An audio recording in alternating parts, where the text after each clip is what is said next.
My husband died and left a note. Go down to our basement on August 20th, 2026. I waited almost 2 years. Today I went down and walked further along the dark corridor. What I saw ahead of me changed everything. Good day, dear listeners. It's Maria again. I'm glad you're here with me. Please subscribe to my channel and like this video. And also let me know in the comments which city you're listening from. That way I can see how far my story has traveled. People always ask me what our marriage was like before everything fell apart, and I never know quite how to answer them. Not because it was complicated, but because it was so ordinary in the most beautiful way possible. And ordinariness is hard to describe without sounding like you're making it up. Daniel and I met at a mutual friend's cookout in Hartford, Connecticut, the summer I was 26. He was tall, broad-shouldered, with a laugh that started somewhere deep in his chest and worked its way up slowly, like he was savoring it. He ran Mitchell & Sons Construction with his older brother Marcus, a company their father had built from a single dump truck and a handshake reputation. Daniel handled the finances and client relations. Marcus handled the sites and the crew. On paper, it was a perfect division. In practice, it was something I would only understand years later. We got married in September, bought a 4-bedroom colonial in West Hartford, and had our daughter Emma in 2014. By the time she was 10, our life looked exactly like what we'd planned. Emma on the soccer team, Daniel coaching from the sidelines on Saturdays, me running my small interior design firm from a converted sunroom. Patricia, Daniel's mother, came for Sunday dinners every other week. Marcus and his wife Donna came sometimes too, though I always found Marcus a little too smooth, a little too comfortable with the silence that followed his own jokes. It was a good life. I want to say that clearly, so you understand what was lost. The first sign I almost missed entirely. It was February 2024. Daniel started locking his home office, not just closing the door, but turning the deadbolt he'd installed years ago for when I need to concentrate. He'd never actually used it before. I noticed, made a small joke about it, and he laughed it off. Just a big proposal I'm working on, he said. I believed him. By April, he'd lost 15 pounds without trying.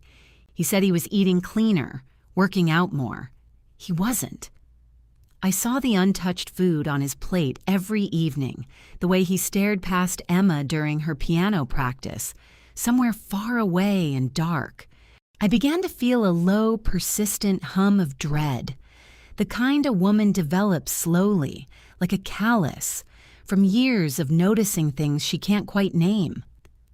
One night in June, I came downstairs for water at 2 a.m. and heard his voice from behind the locked office door. He was speaking quietly, but I caught pieces. I have proof, Marcus. I have all of it. A pause.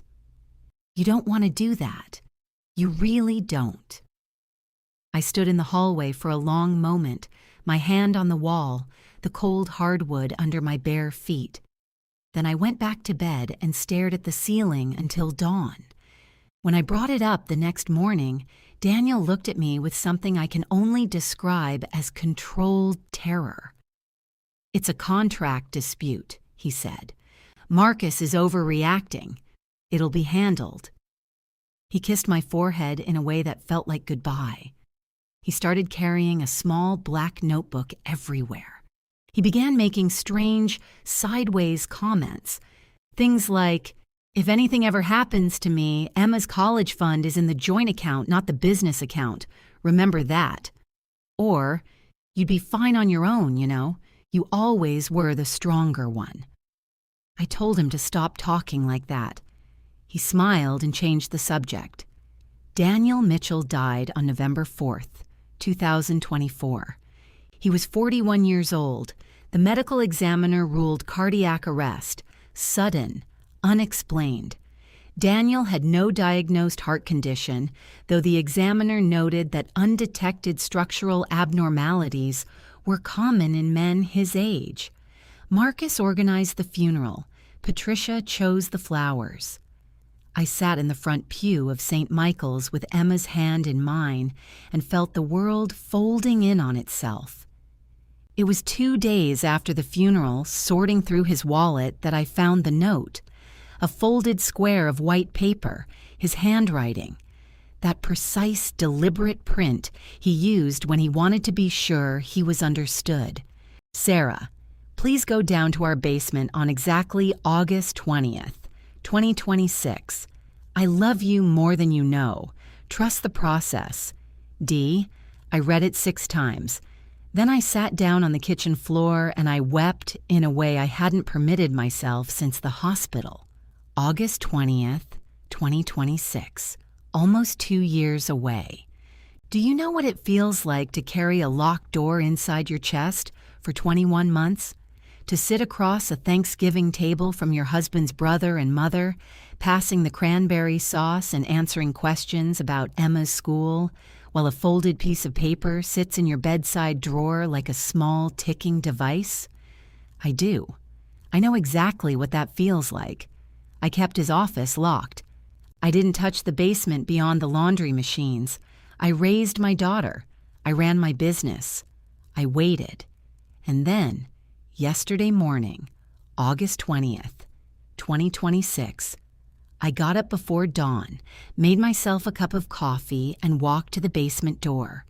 The light at the bottom of the stairs flickered on.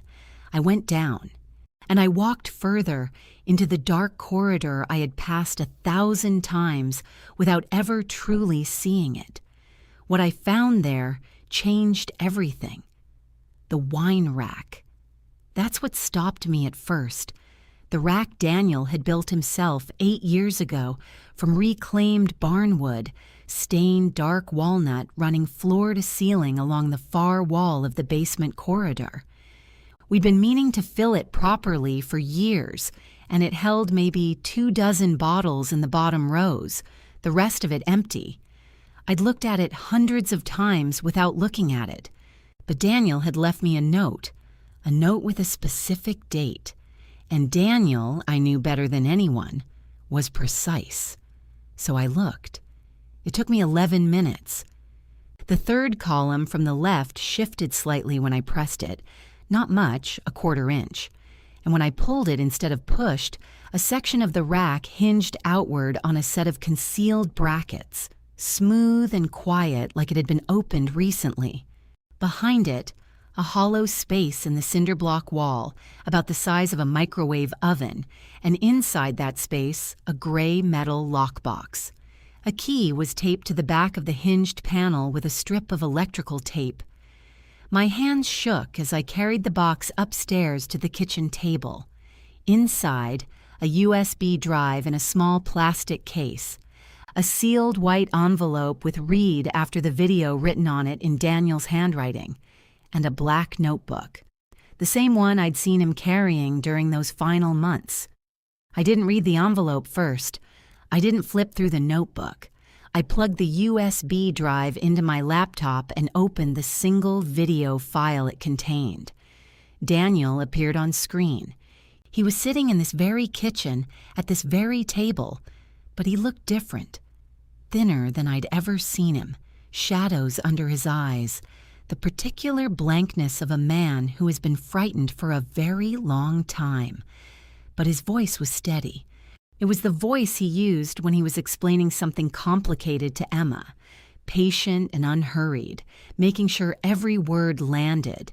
He'd recorded it in August 2024, 3 months before he died. "Sarah," he said, "if you're watching this, then I'm gone, and I'm sorry. I need you to know that what I'm about to tell you isn't paranoia. I have documentation for all of it. Everything I'm saying is in the notebook and on this drive." He paused, adjusted in his chair. "Marcus and my mother have been stealing from Mitchell & Sons for at least 7 years. I found it when I took over the financials 18 months ago. Shell vendor accounts, inflated subcontractor invoices, direct transfers to a holding company registered in Marcus's wife Donna's maiden name. Over $2.3 million, Sarah. That's not a rounding error. That's a plan. I pressed pause. I stared at the wall. Then I pressed play again. When I confronted Marcus in March, he admitted part of it. He said it was a bridge loan he and Mom had taken because the business was struggling in 2018. That's a lie. I have the balance sheets. The business was profitable that year. He then told me to let it go. He said, "You don't want to make an enemy of me, Danny." Those were his exact words. He looked directly into the camera. 2 weeks after that conversation, I got sick. Really sick.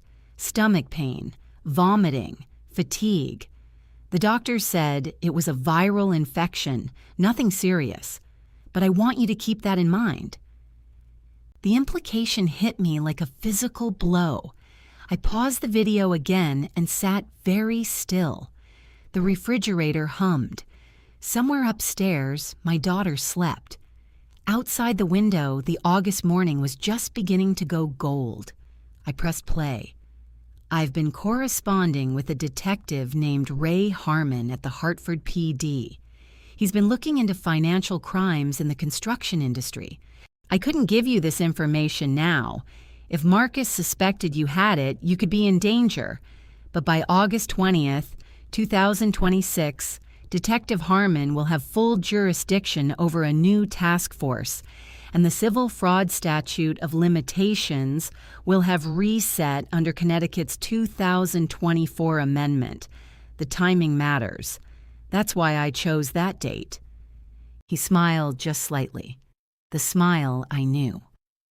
I also need you to check the life insurance policy, our joint policy with Sentinel. Marcus somehow got himself added as co-beneficiary without my knowledge or signature. I only discovered this 2 months ago. There's a copy of the altered document in the envelope. Get a handwriting expert. I love you, Sarah. I love Emma more than this world. Whatever I was always completely yours. Please finish this. The video ended, 53 minutes long. I had taken 4 pages of notes without realizing it. I opened the envelope next. Inside, a copy of the life insurance policy with Marcus's name inserted in a line that should have been blank. The ink a slightly different shade from the rest of the document. A typed letter from Daniel to Detective Harmon, dated September 2024, outlining the financial evidence. A USB drive with scanned bank records, transfer receipts, shell company registration documents, and a single handwritten line at the bottom of the letter. If you're reading this because something happened to me, you have everything you need. I sat at that kitchen table for a long time. Here is what I felt, in order. Grief so physical it was like a hand pressing on my sternum. Then rage, the clean, clarifying kind that burns off confusion and leaves only direction. Then something colder, something strategic. Marcus had sat at my Thanksgiving table. Patricia had held Emma at the funeral and cried real tears. They had taken his money. They may have taken his life. And for 21 months they had watched me grieve and said nothing. By 9 that morning, I had a plan. I did not call Detective Harmon first. I called Laura Caney. Laura had been my attorney for my design firm's incorporation years ago. A compact, sharp-tongued woman in her late 50s who specialized in business litigation and had a reputation in Hartford legal circles for being, as she once described herself to me, professionally difficult. I drove to her office on Farmington Avenue that same afternoon, August 20th, with the lockbox on the seat beside me. She listened to me for 90 minutes without interruption. Then she put down her pen. "How much of what's on that drive have you reviewed?" she asked. "Enough to know it's real," I said. Then before we do anything else, we make copies. 3 sets. One in my safe, one in a safety deposit box in your name at a bank Marcus has no connection to, one with your sister in Boston. We do that today before we contact anyone official." She looked at me steadily. "Do you understand why?" I understood. Evidence can disappear. People can disappear. Daniel had understood that too, which was why he'd given me a 2-year lead time instead of leaving everything in plain sight. We spent the rest of that afternoon at Laura's office. Her paralegal, a meticulous young man named Theo, made 3 complete copies of the drive contents and scanned every document in the notebook. I opened a safety deposit box at a Chase branch on Albany Avenue on the way home. I mailed a copy to my sister Diane in Boston with a letter explaining what it was and instructing her to hold it sealed unless she heard from Laura directly. When I got home, Emma was at soccer practice. I sat in Daniel's locked office. I'd found the key in his desk after the funeral and never changed anything inside, and I called Detective Ray Harmon. He answered on the second ring. "Detective Harmon," I said. "My name is Sarah Mitchell. My husband, Daniel Mitchell, corresponded with you before his death in November 2024. He told me to contact you on August 20th, 2026. A pause. "Mrs. Mitchell," he said quietly, "I've been waiting for this call." We met in person 2 days later at a coffee shop near the precinct. Harmon was around 50, gray at the temples, with the careful stillness of a man who had learned to absorb a great deal without reacting to any of it. He'd kept Daniel's letter on file. He confirmed that his task force, the Eastern District Financial Crimes Unit, DACI, was now fully operational, precisely as Daniel had anticipated. I gave him a complete copy of the drive contents. He spent the next hour reviewing them on his laptop. Occasionally, he wrote something in his notepad. Occasionally, he made a small sound that wasn't quite a word. "The Shell Company," he said finally. "Meridian Contracting, LLC, registered in Donna Kessler Mitchell's maiden name. We've seen this one before. It appears on 3 other open files involving subcontractor invoice fraud in the Hartford construction market." He closed his laptop. "Your husband was careful. This is genuinely useful." "He was afraid," I said. "He was right to be," Harmon said. What I didn't know in those first days was that Marcus was already nervous. Later, I would piece it together from small things. A text message Donna accidentally sent to my number instead of Marcus's in early September. "Did you check if she found anything in the house?" The fact that Marcus had tried twice to schedule a call with Laura's office before she'd filed anything. He must have heard through the Hartford legal grapevine that she was suddenly very busy with a new case. And Patricia called me the morning of August 25th, just to check in, her voice warm and careful in a way it rarely was.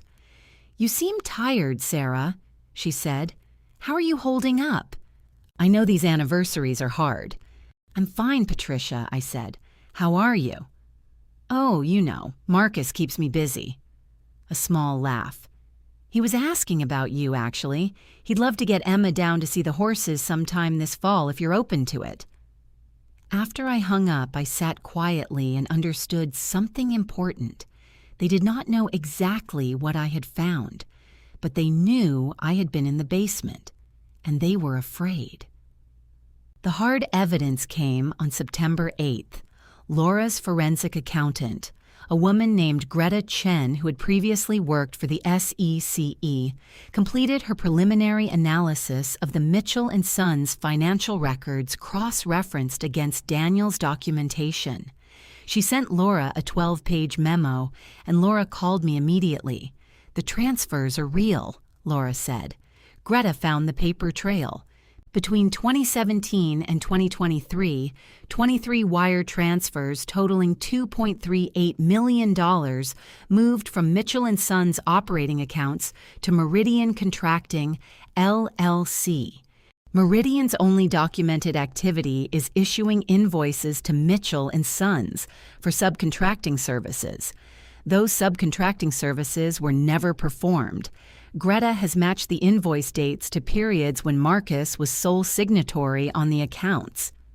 What about the life insurance policy? I asked.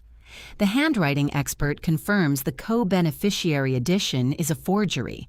The signature dated March 2022 does not match Daniel's known exemplars. And Sarah, the addition was notarized by a notary public who happens to have processed 5 other documents for Mitchell & Sons between 2020 and 2023, a notary whose fees were paid directly by the company account. I put my hand flat on the kitchen counter. The room felt very still. "Laura," I said, "what do we do now?" "We file," she said. On September 15, 2026, Laura Caney filed a civil fraud complaint on my behalf against Marcus Mitchell, Donna Kessler Mitchell, and Patricia Mitchell, alleging wire fraud, conspiracy, and breach of fiduciary duty. On the same morning, Detective Harmon filed for a criminal warrant to examine Mitchell & Sons' financial records. There was no going back from that. The warrant executed on a Tuesday. By Thursday, Marcus knew everything. He called my cell phone 6 times between 9 and 11 that morning. I let all 6 go to voicemail. The voicemail started professional. "Sarah, we need to talk. This is a misunderstanding. Call me back," and ended somewhere different. The 6th one, left at 11:42 a.m., had a quality I'd only heard from Marcus once before, the night he'd called Daniel about the confrontation. That tight, airless quality of a man who is frightened but too proud to admit it. So the fear comes out as contempt instead. "You have no idea what you're doing. Call me back." I did not call him back. Laura had advised me carefully on this. No direct communication with Marcus or Patricia. Everything through attorneys. Anything they said to me directly could be characterized as harassment or witness intimidation, which would only worsen their position. I was to document every contact attempt and forward it to her office.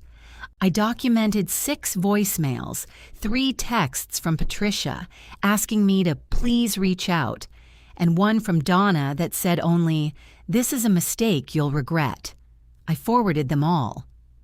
They came to the house on a Saturday evening in late September. I was making Emma's dinner, grilled cheese, tomato soup, the plain comfort food she'd loved since she was 4, when headlights swept across the kitchen window. Emma was in the living room watching television. I looked out and saw Marcus's black Range Rover in the driveway. My stomach tightened. I sent Emma upstairs to her room, telling her a friend had dropped by and I needed a few minutes.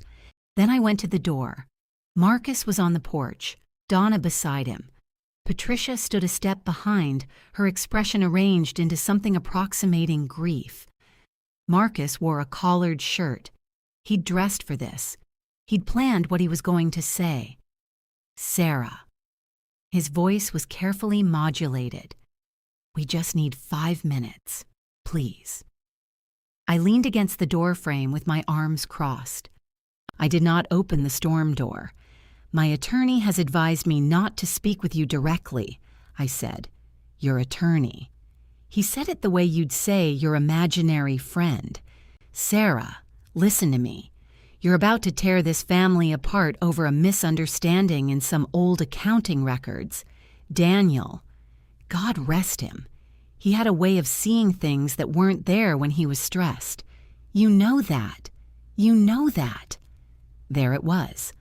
The first move, rewrite Daniel as unstable, unreliable, paranoid. Reduce his careful, meticulous documentation to the delusions of a troubled man. He was stressed, I agreed pleasantly. I wonder why. Marcus's jaw tightened. There are things about this company, about how family businesses actually work, that you don't understand. There are informal arrangements that look bad on paper, but are completely normal. If you'd just let us explain. In court, I said. You can explain it in court. He took one step forward. Sarah. His voice dropped. I want you to think about Emma, about what a public case like this does to a little girl, about what it does to you when this goes sideways and you've spent every dollar you have on attorneys for nothing. There are ways to handle this privately, ways that are better for everyone. I looked at him. This man I had passed bread to at Sunday dinners, this man who had stood beside my husband's grave with his hand on his heart, and I felt something settle in me, like concrete setting in a mold. Get off my property, I said. If you come back, I'll call the police. Donna grabbed Marcus's arm. Patricia said very quietly, Sarah, please. Her eyes were wet. She was good at that. I'm going inside now, I said. Good night. I closed the door. I stood in the hallway until I heard the Range Rover back out of the driveway. Then I sat down on the bottom stair, put my face in my hands, and breathed. I texted Laura. She called me within 10 minutes. We documented the visit as an attempted contact in violation of the requested no-contact understanding. She informed Marcus's attorney first thing Monday morning. After that, I gave myself 4 days. I called my sister, Diane, and she drove down from Boston on a Wednesday. We took Emma to Mystic Aquarium, where my daughter pressed her hands against the beluga tank and laughed, and I watched her and thought, Daniel would have loved this. We ate fried clams on the boardwalk, and Diane held my hand in the car on the way home without saying anything, which was exactly right. I slept. I let myself sleep. On the 5th morning, I woke up at 6, made coffee, and sat at the kitchen table. Daniel's table. The table where he'd recorded his video, the table where I'd listened to him explain everything. And I felt ready. The hard part was coming. I needed to be ready for it. The offer came through an intermediary which told me they were smarter than they'd seemed on my porch. A man named Gerald Hoyt contacted Laura's office in early October, identifying himself as a business consultant who'd been retained by the Mitchell family to explore resolution options. He was not Marcus's attorney of record. That was a Hartford firm called Belcher and Crane, and Laura told me later that this sort of intermediary approach was a classic pressure tactic, deniable, untraceable, and designed to create the impression of informal goodwill while delivering a very formal ultimatum. Gerald Hoyt's proposal, as conveyed through Laura, was this. The Mitchell family was prepared to offer me a cash settlement of $400,000, a full transfer of Marcus's 25% share of Mitchell & Sons to Emma's trust upon her 18th birthday, and a formal letter of apology from Marcus, unpublished, private, in exchange for my complete withdrawal of the civil complaint and a signed agreement not to cooperate with any criminal investigation. $400,000. I ran that number around in my head for a moment. It was real money. It was the kind of money that would mean Emma's college was paid for, my mortgage was gone, and I had breathing room for years, and it was roughly 1/6 of what they had stolen. What's your instinct? Laura asked me carefully. No, I said. She nodded once. Good. Laura, if I take that money and Marcus never faces a jury, then Daniel died for nothing. He spent the last months of his life afraid, documenting everything, planning 2 years ahead, trusting me to see this through. I kept my voice even. I'm not taking it. She drafted the refusal letter that afternoon. Gerald Hoyt did not contact us again. It was around this time that I began to understand how much I needed people. I had always thought of myself as self-sufficient. I ran my own business, managed the house, handled the practical machinery of our family, mostly alone while Daniel managed the business pressure. After he died, I had leaned into that self-sufficiency, almost aggressively, as if proving something to myself or to the universe. I don't need to fall apart. I have things to do. But the October nights, after Emma was in bed, had a particular weight to them. The house was very quiet. The legal process had its own slow, grinding rhythm that I could not hurry, and the waiting, always the waiting, had a way of magnifying every fear. My neighbor Carol Peterson had been suggesting for months that I join a group she'd been part of for 2 years. It's not sad, she kept telling me. It's actually pretty funny sometimes. A bunch of women who've lost people, figuring out how to be people again. I finally went on a Wednesday evening in mid-October. It met in the basement of a Methodist church on Prospect Avenue. 12 women, folding chairs, terrible coffee, and a warmth I hadn't expected to feel. Nobody performed grief. Nobody compared losses. A woman named Ruth Ann, who had lost her husband to a sudden stroke 3 years ago, said something early in the meeting that I wrote in my phone notes immediately. The loneliness isn't missing them. The loneliness is not having anyone to tell the small things to. Yes, exactly that. I didn't tell the group about the legal case. Laura had cautioned me about discussing it outside of necessary channels. But I told them about Daniel, about how deliberate he was, about the notebook he carried and the way he used to double-check Emma's car seat even when she was 9 because you never know, about how he'd planned ahead for 2 years after his own death because he wanted to make sure I would be okay. He sounds like someone worth fighting for, Ruth Ann said quietly.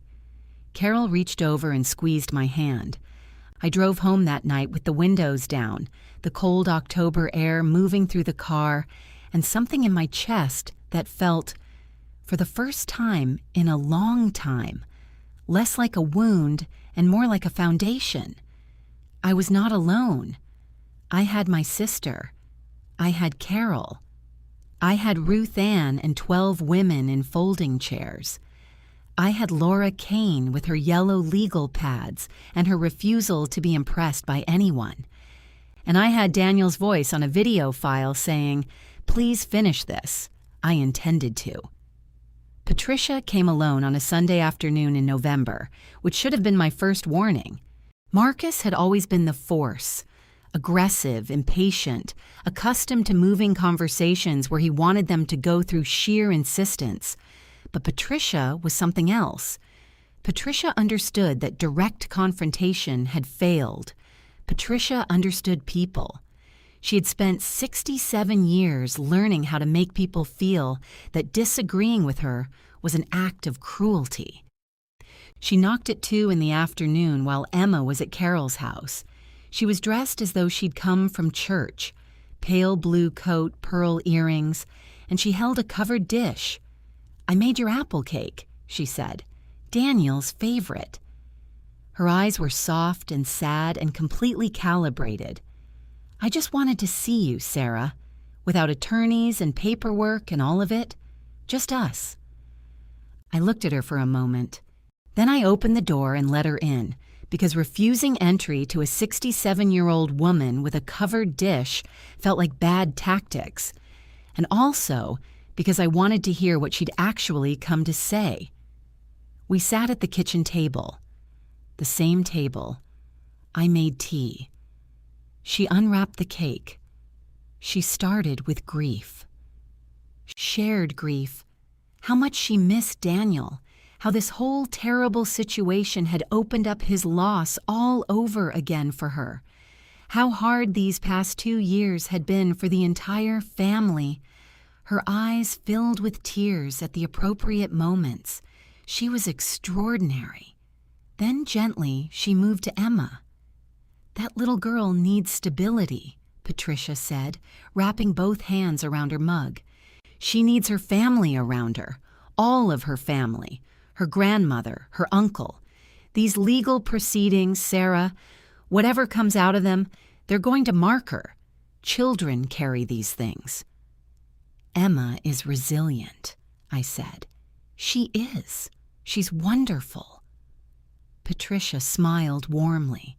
"She reminds me so much of Daniel." A pause. Perfectly timed. Daniel would have hated this, you know. He never wanted a fight. He told me once, years ago, that the worst thing a family could do was take each other to court, that once you did that, nothing was ever the same. I held my mug and said nothing. "I think this has gotten bigger than either of us intended," Patricia continued. "I think lawyers and investigators have a way of making things seem like crimes that were really just family decisions, complicated ones, made under pressure." She met my eyes. "I think Daniel would want Emma to have her grandfather's name intact. He would want you to be comfortable. We can make you comfortable, Sarah. All of this can go away, and Emma grows up with her family whole." There it was, the full architecture of it, the appeal to Daniel's memory, the threat wrapped in concern for Emma, the offer of comfort as an inducement to silence, every lever pressed in sequence. I thought about Daniel's voice on the video. I have proof, Marcus. I have all of it. I thought about the 6 voicemails. "You have no idea what you're doing." I thought about Greta Chen's 12-page memo and the ink that was a slightly different shade on the life insurance document and $2.38 million that had disappeared from a company Daniel's father had built from a single truck. "Patricia," I said, "I want you to hear me clearly because I'm going to say this once. I am not dropping the complaint. I am not withdrawing my cooperation with the investigation. I am not accepting any settlement, and I am not going to pretend, for Emma's sake or anyone else's, that what Marcus did was a family decision made under pressure. It was fraud. It may have been more than fraud, and Daniel trusted me to see it through." Patricia's face changed. Not dramatically. She was too controlled for drama. But something left it. The warmth drained out, and what remained was something older and harder, and I realized, quite frightened. "You're making a terrible mistake," she said. "Maybe," I said, "but it's mine to make." She stood, retrieved her dish, and left without looking at me again.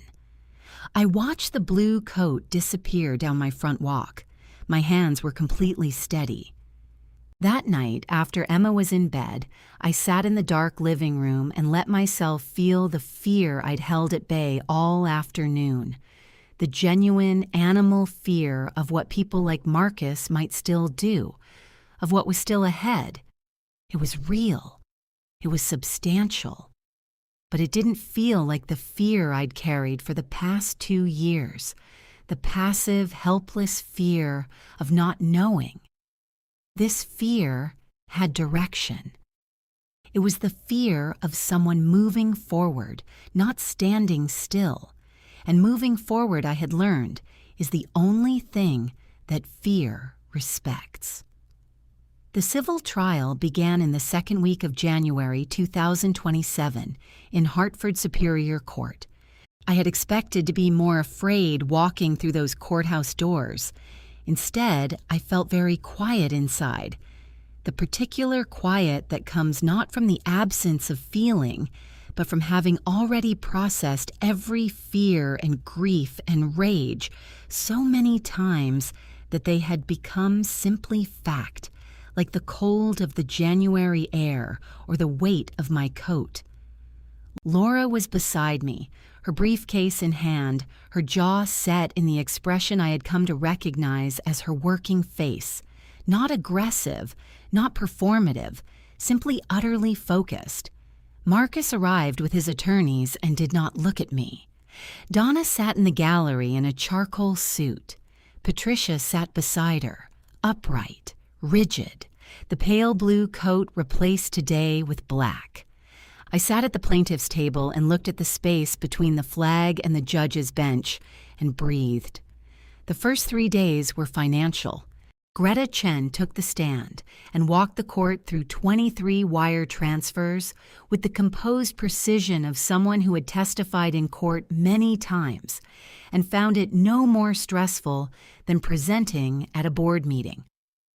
She presented the Meridian contracting invoices, services that had never been rendered, payments that had moved directly into accounts controlled by Marcus, and in 2 documented instances, Patricia.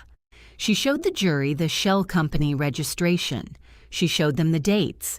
She showed them the math. Marcus's attorneys cross-examined her for 4 hours. They questioned her methodology, her assumptions, her interpretation of what constituted services rendered in the context of informal family business arrangements. Greta answered every question with the same unhurried precision. She had been doing this for 30 years. She was not rattled. The jury watched. The jury, I had come to understand, was not watching the numbers. They were watching whether the witness seemed to believe what she was saying. Greta Chen clearly did. The handwriting expert came on day 4. She was a forensic document examiner named Dr. Patricia Walford. No relation, who had worked for the FBI for 19 years before entering private practice. She presented a side-by-side comparison of Daniel's authenticated signatures from 14 different documents across 6 years against the signature on the altered life insurance beneficiary form. The comparison was projected on a courtroom screen. The room was very quiet as she pointed to the inconsistencies. Stroke direction, pen pressure, the characteristic way Daniel formed the M in Mitchell. The authenticated samples were consistent with each other across years. The signature on the beneficiary form was not consistent with any of them. In my professional opinion, Dr. Walford said, the signature on this document was not written by Daniel Mitchell. Marcus's lead attorney, a man named Prescott, rose to cross-examine with visible energy. Dr. Walford's conclusions, he argued, were subjective, dependent on interpretation, challenged by competing literature in the forensic document examination field. Dr. Walford acknowledged the complexity of the discipline and then explained very calmly why the specific indicators in this case were not ambiguous. Prescott sat down, and then came the video. Laura had saved it for day 5 deliberately. The financial evidence was the architecture. The handwriting expert was the wall. But Daniel, on that screen, speaking in his own voice, was the door. The bailiff dimmed the courtroom lights. The screen at the front of the room came to life. Daniel appeared. I had watched that video perhaps 30 times since August. I knew every sentence, every pause, every slight shift of his eyes when he was choosing his words carefully. But seeing it in this room, projected large, his voice filling the space between the flag and the gallery where Donna and Patricia sat, was different. It was different in a way I had not prepared for. Emma wasn't in the courtroom. She was at school. I was glad. Daniel spoke for 53 minutes. He described the fraud methodically. Dates, account numbers, transfer amounts, the name of Meridian Contracting, everything already corroborated by Greta Chen's testimony. He described his confrontation with Marcus. He described the illness that followed. He looked at the camera and said in a voice that was entirely calm, "If something happens to me before I can deal with this, I want a record to exist. I want someone to know." Somewhere behind me, I heard Donna begin to cry. I heard something else from the defense table, a scraping sound, a chair moving. I turned slightly. Marcus had his hand pressed flat on the table. His attorney, Prescott, had his hand on Marcus's arm, leaning in, saying something very quietly. Marcus was not listening. His face was doing something I had never seen it do. It was losing its organization. The practiced neutrality, the deliberate composure he'd maintained for 5 days was coming apart in real time, feature by feature. He stood up. That is not. He stopped. Started again. Your Honor, this footage is. He looked at Prescott. Tell them. Tell them what Daniel was like. He had issues. Mr. Mitchell. The judge's voice was level. He was paranoid. The word came out too loud, too urgent. He imagined things. Ask Patricia. Ask her. She'll tell you. Daniel was never right after 2022. He was. Mr. Mitchell, sit down. Prescott had his hand firmly on Marcus's shoulder now. Marcus sat. His chest was heaving. He looked like a man who had been holding a very heavy thing for a very long time and had simply let go of it, catastrophically, in the wrong place. Across the gallery, Patricia had gone completely white. She stared straight ahead at the screen, where Daniel's image had been paused, his face frozen in the act of saying something, his eyes patient and direct. Laura leaned close to me and said very quietly, "That's it." On day 6, the state's attorney, who had been present in the courtroom throughout, announced that she would be pursuing criminal charges against Marcus Mitchell and Patricia Mitchell. The civil trial continued. Harmon's Financial Crimes Unit had enough. I sat at the plaintiff's table and kept my hands folded in my lap and felt Daniel, somehow, as close as he had been in years. The civil verdict came back on a Friday afternoon in late January, after 3 days of jury deliberation. I sat in the courtroom with Laura on my left and an untouched glass of water on the table in front of me. Marcus sat at the defense table with his 3 attorneys. Patricia had not been named in the civil suit. Her exposure was primarily criminal, but she was in the gallery, a small and rigid figure in the second row. Donna was not present. She had not been present since day 6. The jury forewoman, a middle-aged woman who had spent the entire trial with a yellow legal pad and a focused frown, stood and read the verdict. Fraud, found for the plaintiff.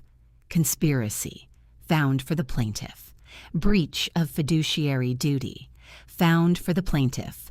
Damages, $2.38 million in compensatory relief, an additional $1.1 million in punitive damages. And this was the element that had the sharpest practical consequence: a court-ordered transfer of Marcus's full ownership interest in Mitchell & Sons Construction to the plaintiff, Sarah Mitchell, effective immediately upon final judgment. The company. He had to give me the company. I sat very still for a long moment.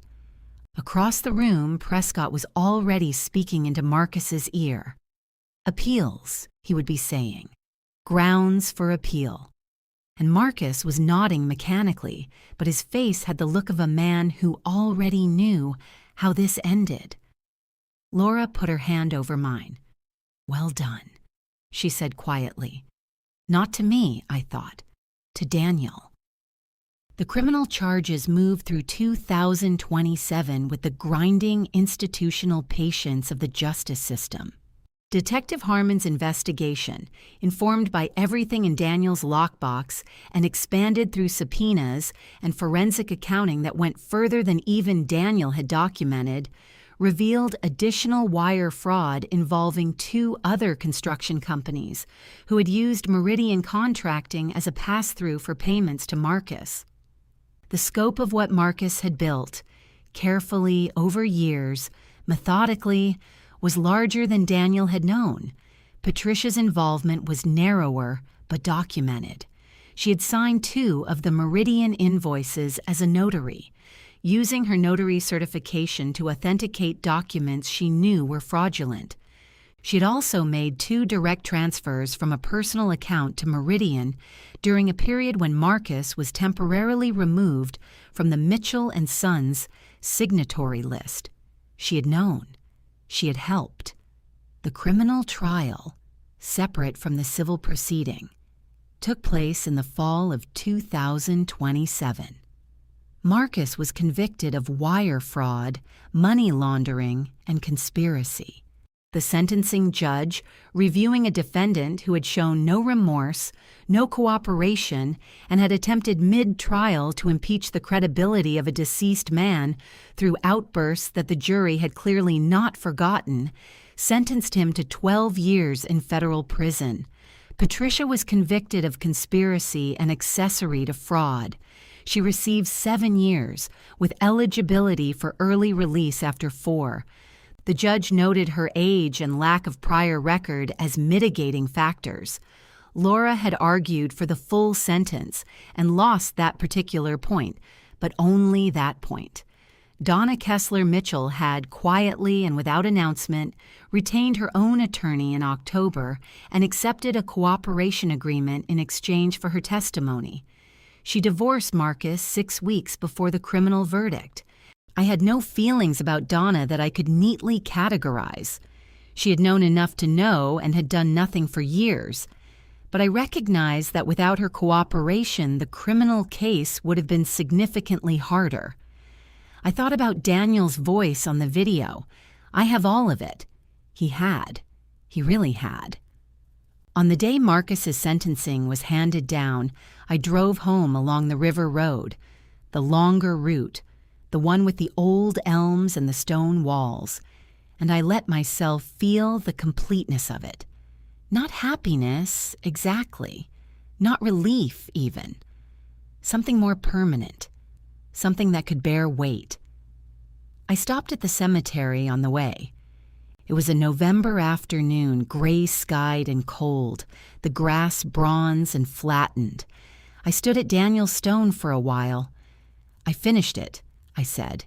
To him, to the stone, to the cold air, to wherever people go when they are careful enough and deliberate enough and brave enough to leave a trail for the people they love. The wind moved through the elm branches. I drove home to my daughter. 2 years have passed since the verdicts.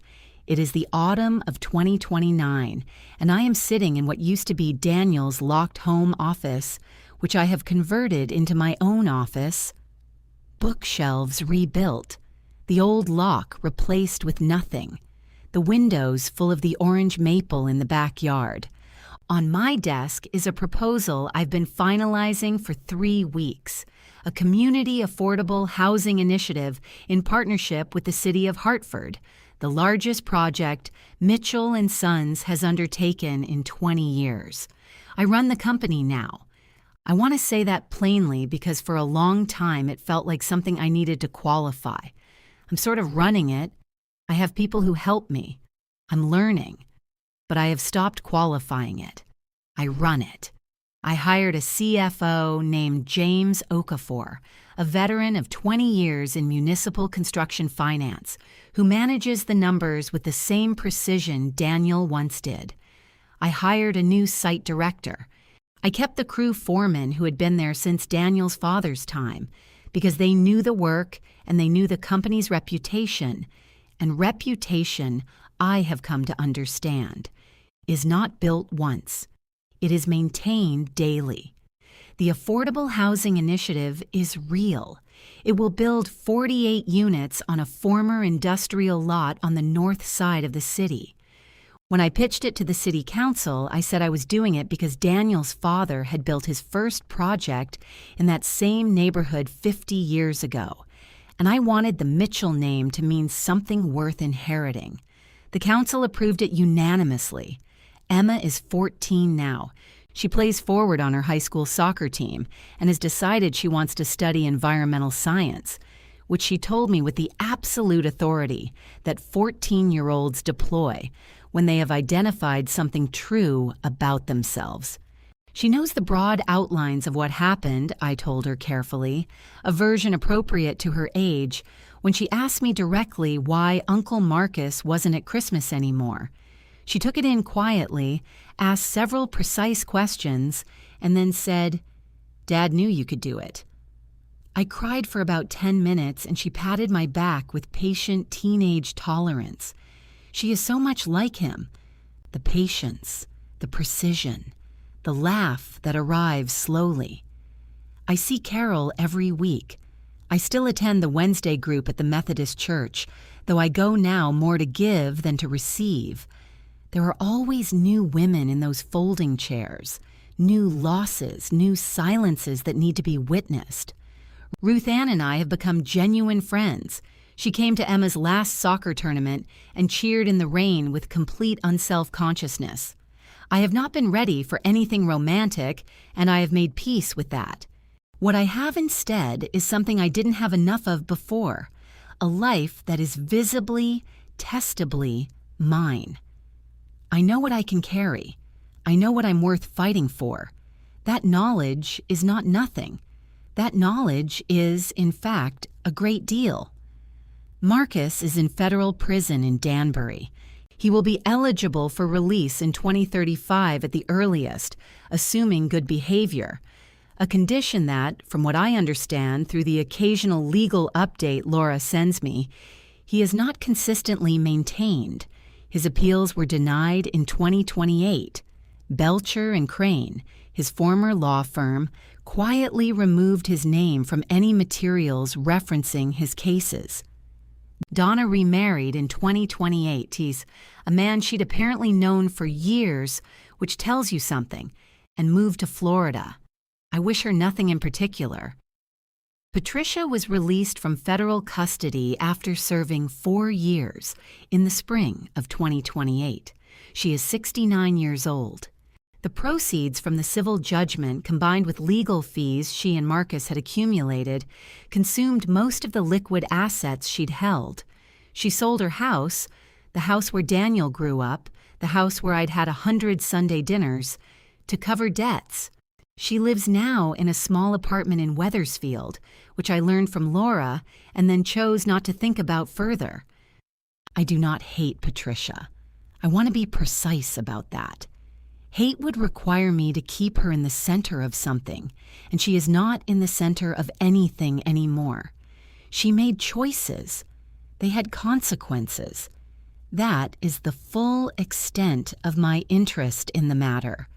What I feel when I think of Daniel is not grief anymore, or not only grief. It is something more like gratitude.